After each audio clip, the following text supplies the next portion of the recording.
નમસ્કાર દર્શક મિત્રો, હું છું દર્શના જોશી. તમે જોઈ રહ્યા છો લોક સામના ન્યૂઝ. તો જોઈએ આજના સમાચાર અમરેલીથી અમારા રિપોર્ટર સતીશ રાઠોડ સાથે. અમરેલીની સિવિલ હોસ્પિટલમાં ફરી એકવાર તેની ગંભીર બેદરકારીના કારણે વિવાદમાં આવી છે.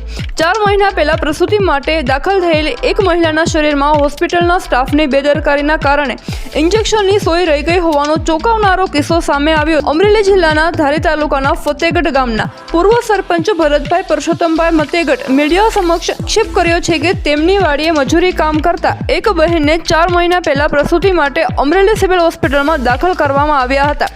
પ્રસૂતિ દરમિયાન અને સારવારના ભાગરૂપે બોટલ ચડાવતી વખતે બેદરકારીથી ઇન્જેક્શનની સોય મહિલાના શરીરમાં જ તૂટીને રહી ગઈ હતી. જ્યારે આ બાબતે મહિલાને સિવિલ હોસ્પિટલના સ્ટાફને જાણ કરી ત્યારે સ્ટાફ દ્વારા સકારાત્મક પ્રતિસાદ આપવાના બદલે ઉદ્ધત વર્તન કરવામાં આવ્યું હતું. ને શું ખબર પડે, હાલતી અંદર કોઈ સોય નથી તેવા શબ્દો કહીને મહિલાની વાતને નકારી કાઢવામાં આવી હતી. અને છેલ્લા 4 મહિનાથી મહિલા અસહ્ય પીડા સહન કરી રહી હતી.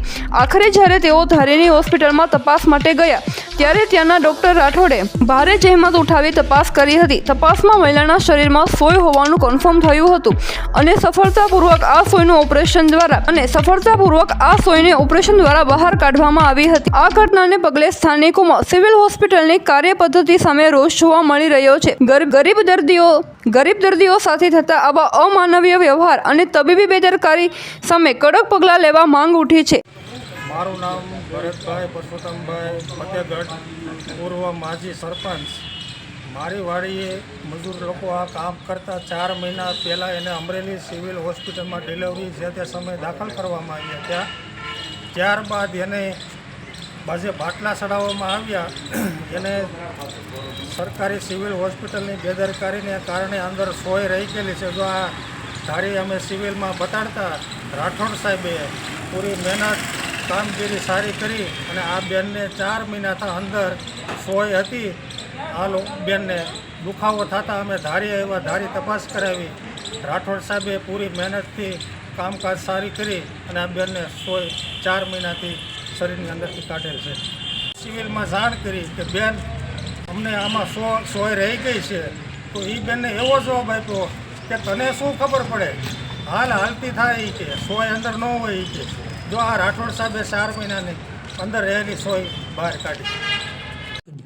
આજરોજ ધારી હોસ્પિટલમાં ધારી સિવિલ હોસ્પિટલમાં એક દર્દી આવેલ હતું જેની 3-4 મહિના પહેલાં ડિલિવરી માટે કંઈક બહાર દાખલ થયેલ હશે અને એ વખતે જ્યારે એમના હાથમાં જે સોય નાખવામાં આવે એ સોય અંદર ફસાઈ ગયેલી હતી.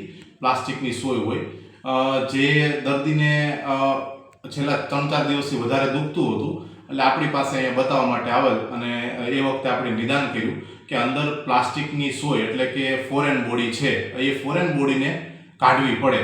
આવા બધા જે ઓપરેશન હોય એ પહેલાં આપણે અમરેલી રિફર કરતા હતા, પરંતુ હવે ધારીમાં બધી સુવિધાઓ અવેલેબલ થઈ ગઈ છે.